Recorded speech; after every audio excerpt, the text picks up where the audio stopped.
Nós vamos ler para a reflexão desta noite, somada à reflexão dos textos que nós já lemos até aqui, o texto de Mateus 14, do verso 25 ao verso de número 31.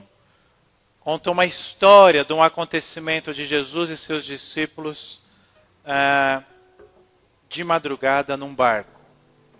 Diz assim: alta madrugada, Jesus dirigiu-se a eles, andando sobre o mar. Uau! Quando viram andando sobre o mar, ficaram aterrorizados e disseram: é um fantasma! E gritaram de medo. Ficaram com medo. Acharam que era um fantasma. Então, ter medo de assombração já é bíblico. Desde os tempos de Jesus, a gente tem medo de assombração. Eles ficaram com medo, acharam que Jesus era um fantasma. Mas Jesus imediatamente lhes disse: coragem, sou eu, não tenham medo. Senhor, disse Pedro, se és tu, manda-me ir ao teu encontro por sobre as águas. Já pensou se a história terminasse aqui? A curiosidade que nós teríamos do que aconteceu? Mas a história continua. A resposta de Jesus foi: venha. Então Pedro saiu do barco e olha que fantástico. Andou sobre as águas e foi na direção de Jesus. Mas, quando ele reparou o vento, ficou com medo. E, começando a afundar, gritou: Senhor, salva-me! Imediatamente Jesus estendeu a mão e o segurou e disse: homem de pequena fé, por que você duvidou? Vamos orar. Senhor, fazemos esta oração neste momento porque se o Senhor não iluminar a nossa mente, se o Senhor não amolecer o nosso coração, tudo que será dito aqui não terá significado. Estamos diante da tua mesa, estamos como comunidade reunida, adorando, servindo ao Senhor e queremos compreender de forma especial nos próximos minutos o que o Senhor quer nos dizer. Então, ó Deus, destape os nossos ouvidos, abra a nossa mente, o nosso coração, para ouvirmos a tua voz, compreendermos a tua voz e praticarmos o que o Senhor está nos ensinando. Se o Senhor não nos ajudar, isso não será possível, por isso nós rogamos. Em nome de Jesus. Amém. Meus amados irmãos, esta história que nós acabamos de ler, e todas as histórias que envolvem Jesus e os seus discípulos, elas adquirem um novo significado quando nós entendemos o que é ser um discípulo nos tempos de Jesus.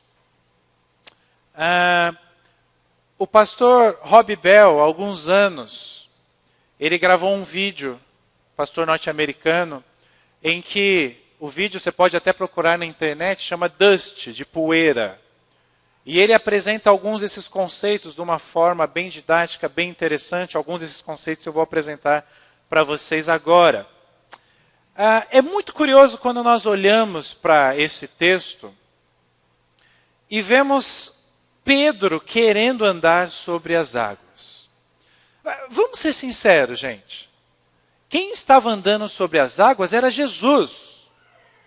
Uma pergunta surge na nossa mente: o que Pedro estava pensando? O que ele acha que ele é? Que está vendo Jesus andando sobre as águas? Primeiro ele acha que é um fantasma, depois o dito fantasma diz que é Jesus, e ele fala: então se você é Jesus, se é o Senhor, então permita que eu vá andando. Que coisa louca é essa, esse pedido de Pedro? Eu não sei se você já parou para refletir sinceramente sobre a loucura desse pedido. E sob a loucura da resposta de Jesus, venha. Que história é essa? Um ser humano, dois seres humanos, ali Jesus como homem, como Deus, e Pedro só como homem, querer fazer o que Jesus estava fazendo?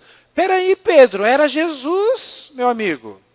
Que história é essa? Que pedido é esse? Você acha, Pedro, que você pode andar sobre as águas?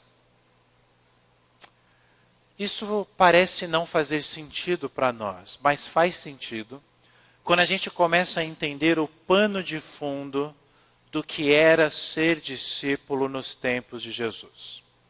E aí eu quero que você entenda o seguinte: Jesus, ele é um rabino judeu. Rabino, um mestre da lei. Jesus era judeu, de sangue, da descendência de Davi, e ele era um mestre.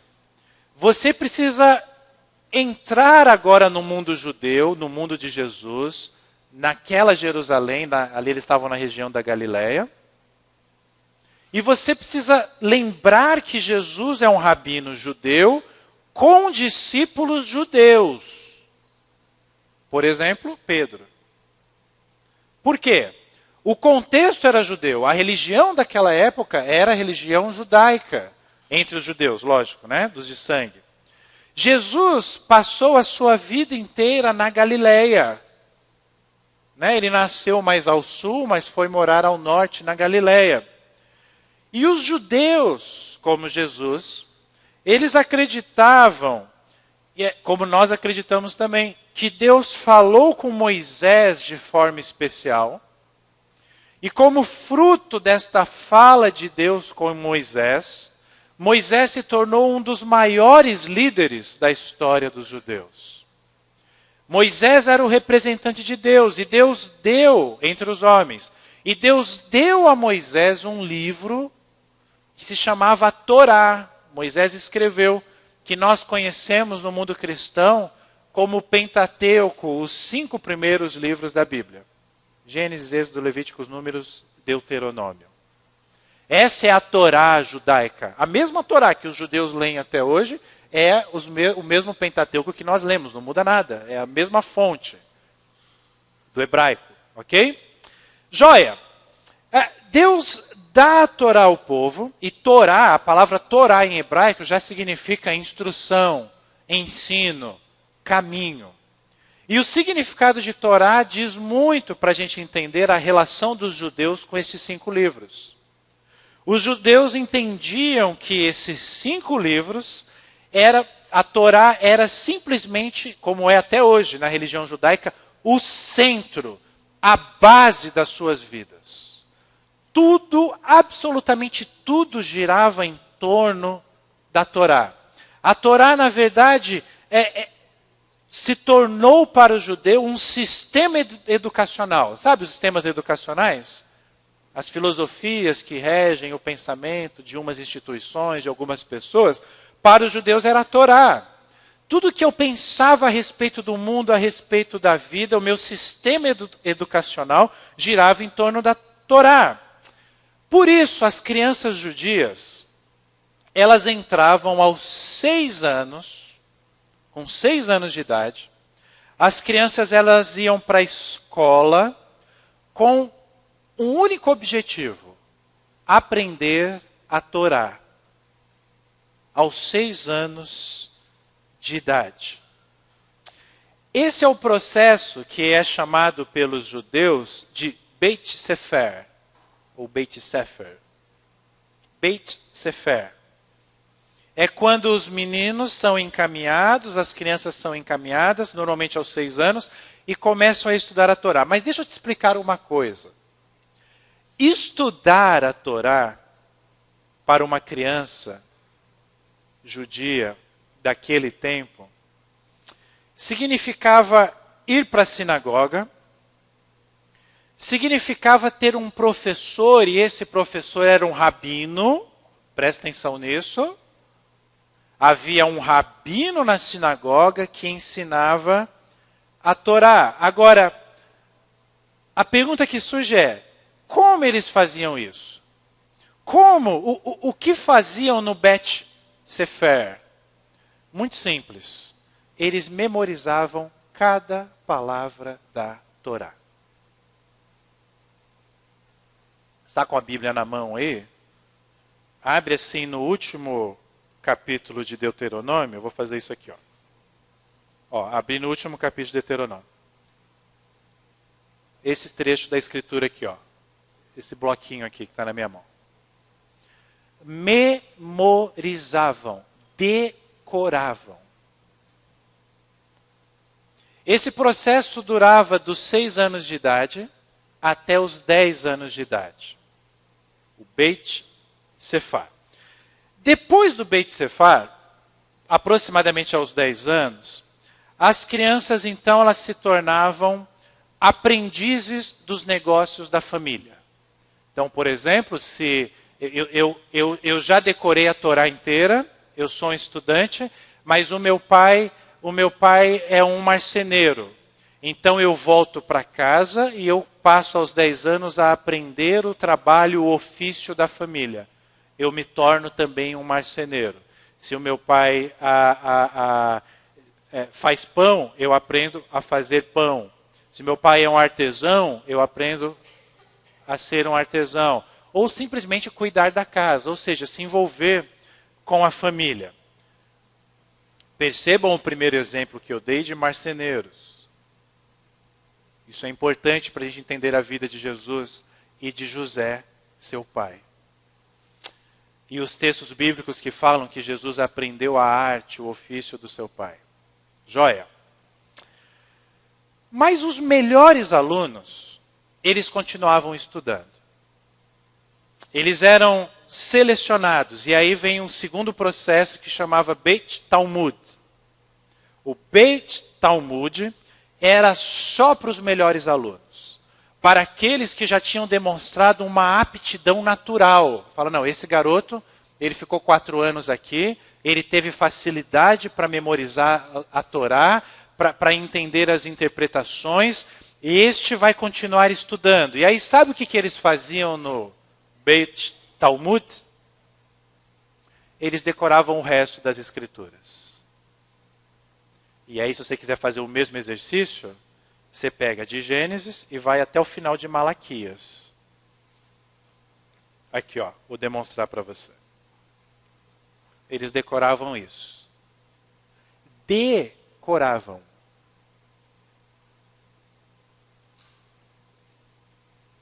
Isso levava alguns anos. Esses, que eram os melhores alunos, não ficavam com suas famílias. Eles não aprendiam os ofícios familiares. Eles eram separados. Ok? Muito bem.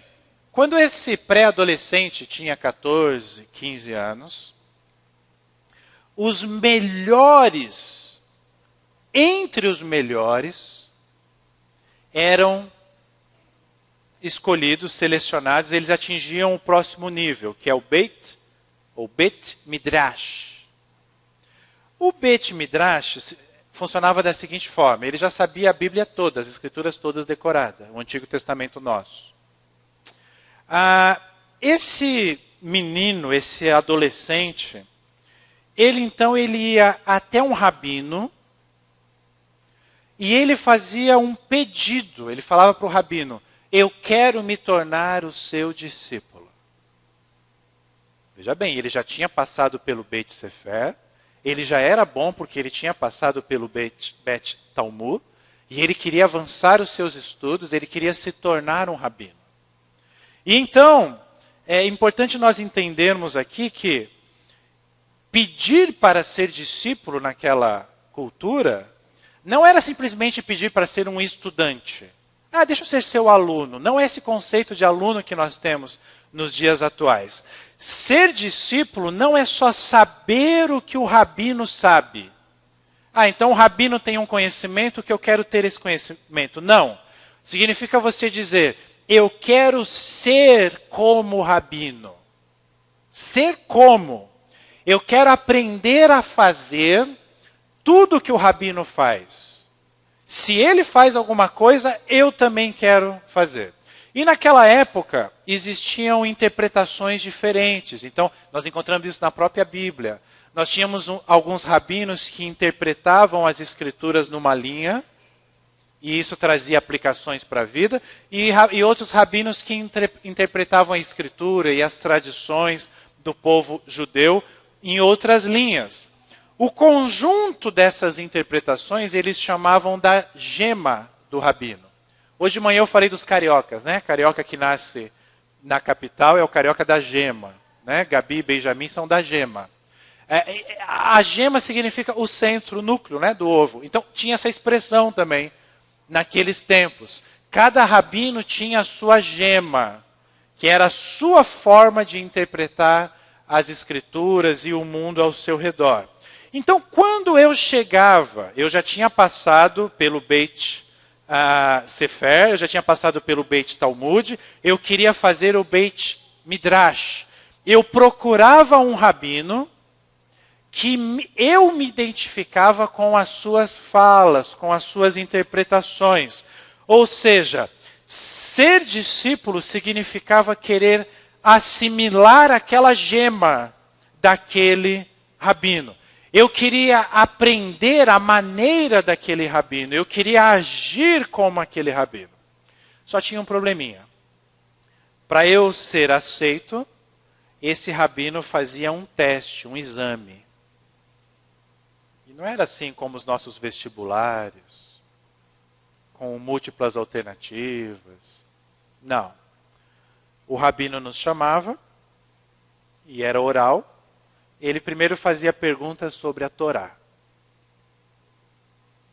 Depois ele fazia perguntas sobre os profetas. E depois ele fazia perguntas sobre as tradições judaicas. E mesmo que você respondesse corretamente todas as perguntas, esse rabino ele pensava o seguinte: esse rapaz é capaz de se sentar no meu lugar futuramente? Ele é capaz de fazer o que eu faço? Ele é capaz de transmitir a minha gema? Ele tem o que é preciso? E só o rabino tinha o poder de tomar essa decisão. Não havia MEC, nada disso naquela época. Naquela cultura. Mesmo que o aluno fosse bom, se ele não fosse o melhor dos melhores, best of the best, ele não era escolhido. Os rabinos só escolhiam Você podia ser bom, você podia ser excelente, mas tinha um cara naquela aldeia, naquela cultura que era melhor que você. Você era descartado e o rabino ia escolher o melhor entre os melhores. Se você não era aceito, você voltava para o seu ofício da família.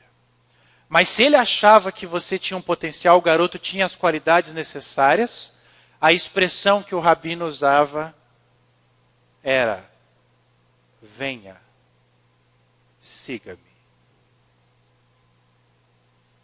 Venha, siga-me. E a partir daquele momento, este jovem que tinha 14, 15 anos, ele deixava a sua família, ele deixava os seus ofícios, ele deixava os seus amigos, ele deixava a sinagoga que ele frequentava, ele deixava a cidade que ele morava, a aldeia, o vilarejo que ele morava, e ele dedicava a sua vida integralmente a ser como aquele rabino. Ele queria aprender a agir como aquele rabino agia. Não é apenas o conhecimento do rabino. Não é apenas adquirir conhecimento, é ser como ele. Meus amados irmãos, Jesus era um rabino poderoso. Jesus tinha discípulos. A maioria dos rabinos começavam o seu ministério como rabino aos 30 anos de idade. E aproximadamente, quando Jesus tinha essa idade, ele está passando pela região da Galileia. Ele está passando à margem de um mar, de um lago de grandes proporções. Ele vê alguns pescadores. Ele encontra Pedro, ele encontra André, depois ele encontra Tiago, depois ele encontra João. Pescadores. Pescando. Imaginem Jesus, rabino, chegando, passando pela Galileia. Por que eu digo que ele era um rabino poderoso? Porque já se ouvia sobre os seus milagres, sobre o seu ensino diferenciado. Jesus era respeitado. Rabinos usavam roupas que os identificavam como rabinos. Não estou dizendo que Jesus usava aquela parafernália toda que o sacerdote... Não é isso. Mas algum tipo de identificação pode ser que existia, até na roupa. E outra, você vê um homem e ao lado desse homem, seguidores. E este homem senta e os seus seguidores sentam ao redor dele. E esse homem faz alguma coisa e esses seguidores fazem a mesma coisa, porque eles querem aprender a ser igual. Você logo identificava, eis um rabino. E ao saber que aquele rabino era Jesus, você vai falar, o quê? Aquele Jesus de Nazaré, que a gente tem ouvido, que tem feito milagres, que tem contestado religiosos. Ele está na minha cidade. Coloque-se naquele tempo. E aí este Jesus se aproxima do local onde você trabalha. Ele olha para vocês, vocês trocam olhares. Claro, você ia querer olhar para ele. Mas ele olha para você. E ele solta a seguinte frase, a seguinte ordem. Venham, sigam-me.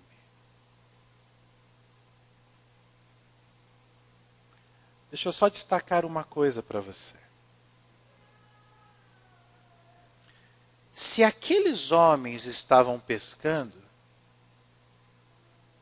significa que eles certamente passaram pelo Bet Sefer, mas não passaram pelo Bet Talmud.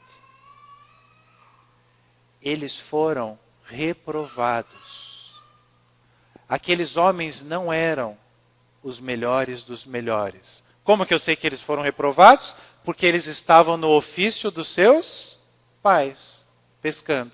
Tem até o nome do pai de dois deles.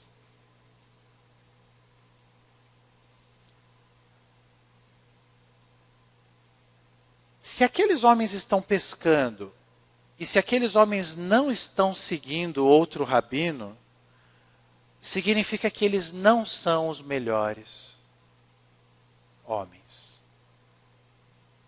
Não são. Significa que eles tinham sido reprovados. Eles não tinham passado no teste.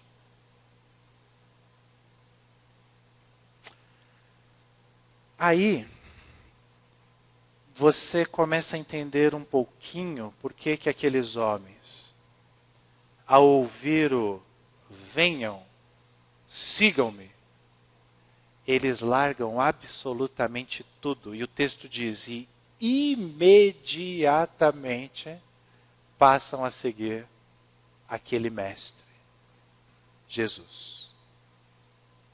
Depois eles iam entender que aquele mestre não era simplesmente um rabino, era o Filho de Deus. Mas naquele momento eles não sabiam.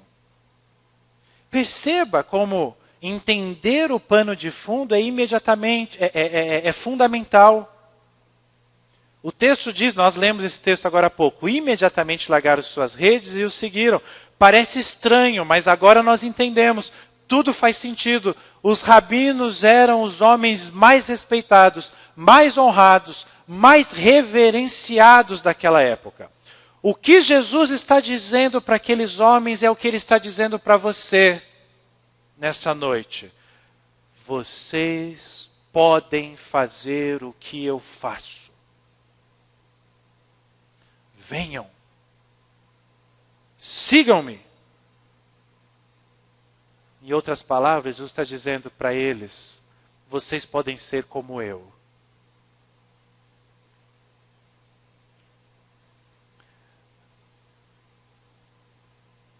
Aí você vira para Jesus e fala, Jesus, mas eu não. O pastor Marcelo e o pastor Sandro, tudo bem. Eu não. Porque eu, Jesus, o pastor, vocês pensam, né? Mas estão errados. O pastor Marcelo está entre o melhor dos melhores, mas eu não. O pastor Marcelo fez seminário, ele fez Beit Midrash, mas eu não. Eu estou aqui no meu comérciozinho, eu tenho o meu empreguinho, a minha famíliazinha. Chama o pastor Marcelo. Mas ele fala, não. Eu quero vocês, a partir de hoje vocês serão pescadores de homens.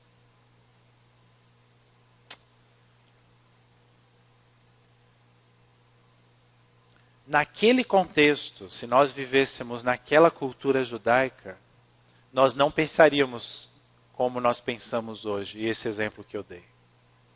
Nós largaríamos absolutamente tudo.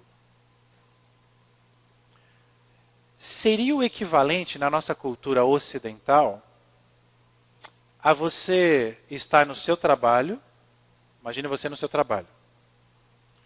E aí vem em Santa Bárbara do Oeste, você que trabalha aqui em Santa Bárbara, um grande diretor da Universidade de Harvard. E ele vai visitar a sua empresa, o local que você trabalha, e ele olha para você, e ele fala, olha, vem comigo, eu vou te dar uma bolsa de estudo, moradia, tudo pago, para você estudar 5 anos em Harvard.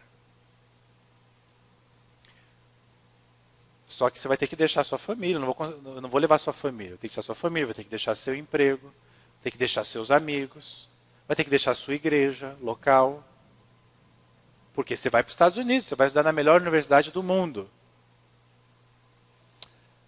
Eu pergunto para você, você iria? Ah, mas eu não sei inglês, não tem problema. Você vai ter 6 meses para aprender inglês antes de começar a estudar. Você iria?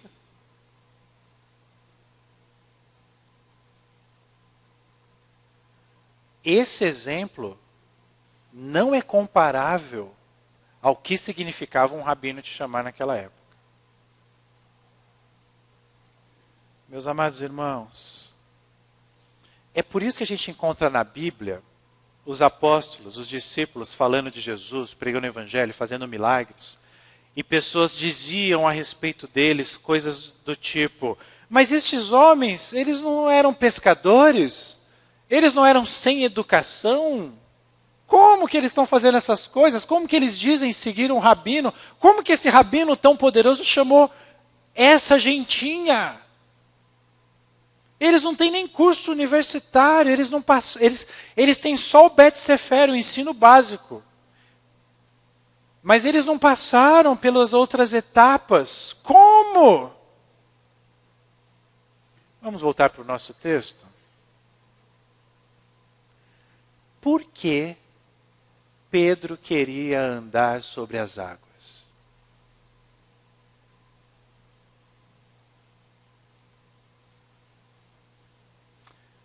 Pedro era de Jesus. O que ele era? Discípulo de Jesus. Os dois eram judeus. Jesus era o rabino, Pedro era o discípulo. Isso significa que Pedro, a partir desse chamado, ele devotou toda a sua vida para seguir o seu mestre. Aliás, quando na Bíblia, nos evangelhos, aparece a palavra mestre, muitas vezes foi traduzido em português a palavra rabi. Né, o jovem rico, por exemplo, rabi. Só para ficar claro que Jesus era identificado como um rabino de fato, não só pelas pessoas, mas pelos próprios rabinos, pelas autoridades religiosas.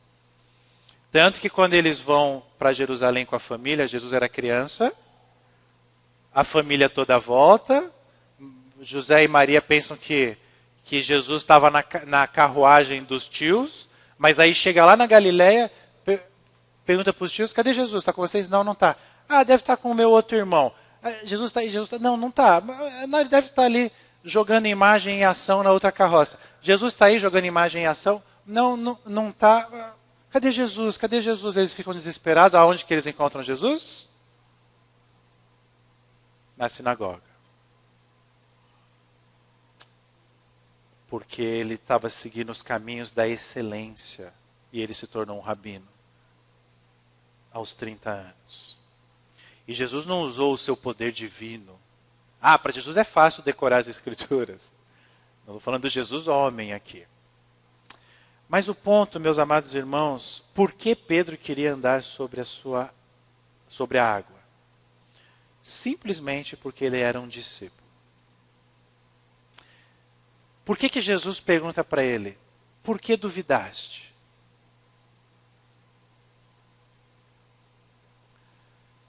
Um discípulo naqueles tempos, ele tinha consciência de que ele podia fazer tudo que o seu mestre fazia. Então, se eu sou discípulo deste homem, Jesus, e eu vejo este homem andando sobre a água, Jesus, se tu és o Senhor, se tu és Jesus mesmo, eu quero andar sobre as águas também. Da onde vem essa autoridade, essa ousadia, autoridade não, mas ousadia de Pedro, de fazer essa proposta para Jesus? E por que Jesus aceita essa proposta? Porque Jesus tinha escolhido Pedro para ser discípulo. E porque Pedro entendia muito bem o que era ser discípulo. Então, se Jesus estava andando sobre as águas, eu também posso andar sobre a água. E nós lemos o texto, por que Pedro afunda? Por que Pedro está afundando? Porque Pedro duvida, e Jesus diz, por que duvidaste, homem de pequena fé? E o ponto aqui é que Pedro não duvida do poder de Jesus. Pedro duvida que ele poderia fazer o que Jesus estava fazendo. E eu e você somos igualzinho Pedro. A gente canta, a gente lê a Bíblia, a gente ora, a gente fala que Ele é o Rei dos Reis, Senhor dos Senhores, é o Todo-Poderoso. E às vezes somos ousados e fala, porque o Senhor é tudo isso e eu sou teu discípulo, eu posso fazer as coisas que o Senhor fez, eu vou entrar na água com vocês. Mas quando a gente põe o pé na água, ao invés de olhar para Jesus, a gente olha para os ventos, a gente olha para as ondas. A gente olha para a chuva, para a tempestade. E aí a gente perde o foco de Jesus, que é o nosso mestre. E quando eu tiro o foco de Jesus, que é aquele que eu posso imitar, que eu consigo imitar, eu afundo. O porquê duvidaste de Jesus estava muito mais relacionado a Pedro, por que você duvidou de você mesmo? Do que, Pedro, por que você duvidou de mim? Porque a gente sabe que quem nos escolheu foi Jesus. João 15. Vocês não me escolheram, eu os escolhi para darem fruto, e fruto que permaneça. Um discípulo podia chegar para um rabino naquela cultura e falar, quero ser seu discípulo. E o rabino poderia, mesmo o discípulo merecendo isso, ele poderia dizer, não. Jesus inverte a ordem das coisas, nós não merecemos nada. Mas ele aponta para nós e diz, eu te escolho. E quando Jesus faz isso, ele está dizendo para mim, para o seu Milton, para o Luiz, para o Alberto, para o Sandro, ele está dizendo, eu te escolhi. Isso significa que eu, Jesus, estou dizendo que você é capaz sim de ser como eu, o Jesus homem. E fazer as coisas que eu faço.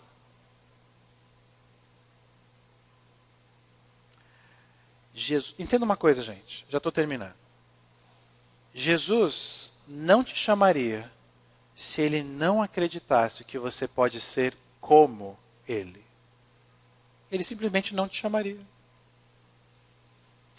Você pode fazer o que Jesus faz. É curioso isso, né? Eu não tenho tempo de explorar isso. A gente fala muito da nossa fé em Jesus, mas a gente fala pouco da fé de Jesus em nós. Entendam? soa como heresia, mas dentro desse contexto que nós estamos falando, não é heresia. Se ele me escolheu, é porque ele crê que eu posso ser discípulo dele. Então existe uma relação de fé de Jesus em nós. E eu só respondo a isso, dizendo, eis-me aqui, como nós cantamos. Usa-me. Imediatamente eles partiram e seguiram a Jesus. Pedro, meus amados irmãos, ele entendeu isso muito bem. Nós vimos na abertura deste culto o texto em que Jesus chama Pedro para o apostolado, para ser discípulo. Nós vimos agora há pouco Pedro andando, nesse texto aí que está na tela, sobre o mar. E nós lemos durante o culto duas passagens muito interessantes que eu queria fazer uma observação para vocês. O primeiro texto que nós lemos é quando Jesus cura a filha de Jairo, o líder da sinagoga. Vocês viram a história, nós lemos pausadamente para entendermos. Aquela menina primeiro estava enferma, Jairo chega perto de Jesus, Jesus começa a caminhar em direção à casa, chega a notícia de que a menina está morta. Jesus ainda assim diz, não, calma, vamos para lá. E ele vai. E aí Jesus toma algumas atitudes. Ele separa Pedro, Tiago e João. Quando ele chega, ele vê um alvoroço na casa, ele manda o pessoal sair da casa. O pessoal ri de Jesus, porque Jesus fala que a menina não está morta. Ele fica com os pais e com os discípulos mais próximos. E aí Jesus dá a ordem. Levante-se. E a menina se levanta. Aí nós temos o episódio de Atos 9. Jesus já subiu aos céus, já morreu, já ressuscitou e subiu aos céus. Estamos em Atos 9. É o apóstolo Pedro, o Pedro que andou sobre as águas, que afundou, que era pescador, que foi chamado. Esse Pedro aí.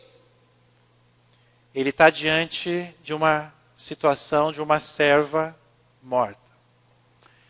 E percebam os movimentos que Pedro faz. Ele vai para a casa da mulher. Ele fala, sai todo mundo. Me deixa sozinho com ela. Ele faz exatamente os mesmos movimentos. Ele usa o mesmo método que Jesus usou. Ele ora, e o texto não diz que ele ora, Senhor, ressuscita Dorcas.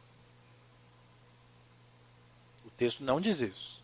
O texto diz que Pedro orou. Pastor Ricardo Costa tem uma reflexão muito interessante sobre isso. Ele, trabalhando na nossa imaginação, ele diz assim, será que aquela oração de Pedro, naquele quarto com a menina morta, não foi uma oração do tipo, Senhor, eu estou aqui, essa mulher está sem vida, eu creio no teu poder. Senhor, eu estou me colocando sob as águas novamente. Senhor, eu não quero afundar.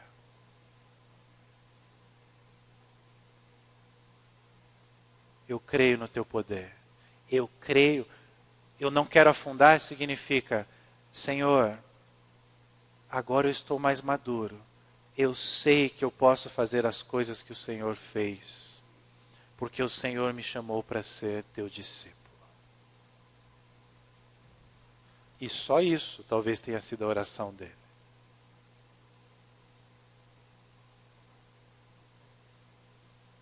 E Deus fez a obra ressuscitando, ou trazendo a vida novamente. Dorcas. O que é ser discípulo de Jesus? É eu e você aprendermos a viver a nossa vida com Jesus. Como discípulos. É não esquecer que nós somos discípulos. Então, tudo na minha vida eu vivo com Jesus. Eu sou modelado por Jesus. Gravem isso que eu vou falar agora. A forma com que eu penso é a forma com que Jesus pensa. E eu estou falando no presente porque ele ressuscitou. A forma com que eu falo é a forma com que Jesus fala. E a forma com, ou melhor, o que eu faço é o que Jesus faz. Agora, ser modelado por Jesus não é só ensinamento, é caminhada, é seguir o mestre. Havia uma expressão naquele tempo que o discípulo, que era discípulo mesmo, ele tinha a poeira do mestre. Por isso que o vídeo do Rob Bell chama Dust. Eu quero ter a poeira de Jesus em mim, ou seja, ele está o tempo todo andando na minha frente. Ele levanta a poeira e eu fico sujo da poeira do meu rabino, do meu mestre, do meu Senhor, de Jesus Cristo.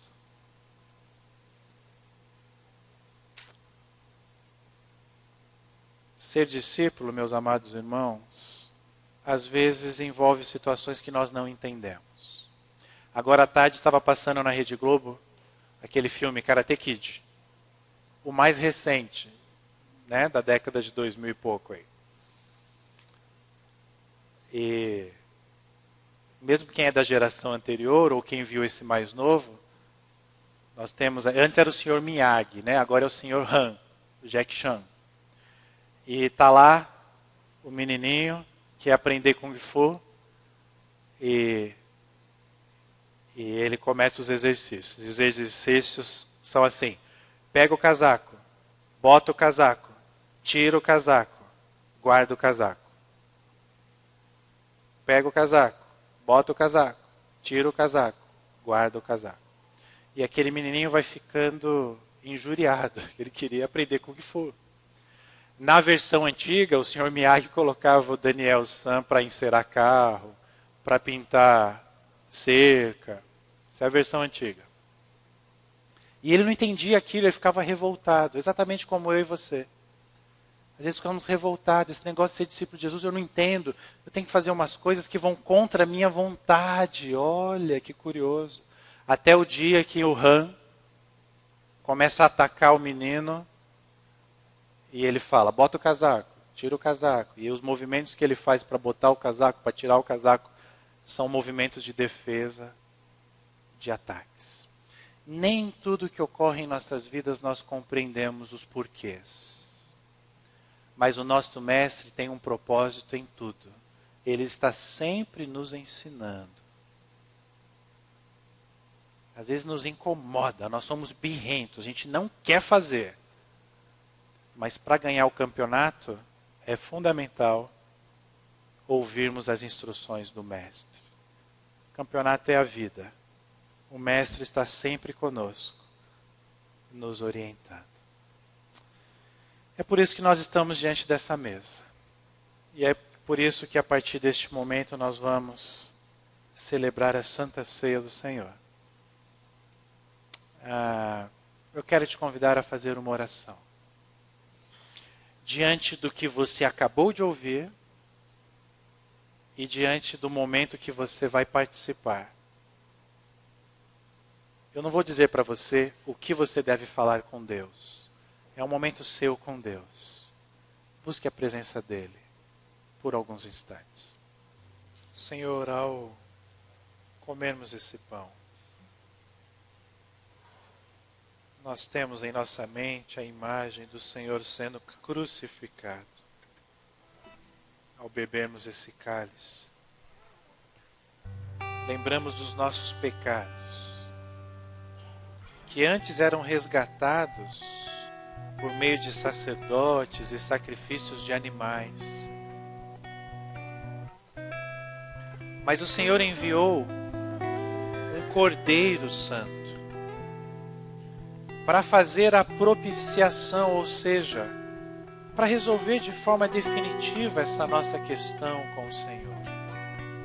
A questão do nosso pecado, dos nossos erros. E ao bebermos esse cálice, lembramos que Jesus morreu por nós. Mas Ele não está morto, Porque a sua morte nos trouxe vida, porque Ele venceu a morte, Ele ressuscitou. Ele nos chamou para sermos seus discípulos. Depois de muito tempo desses acontecimentos, nós nascemos, fomos chamados, e aqui estamos.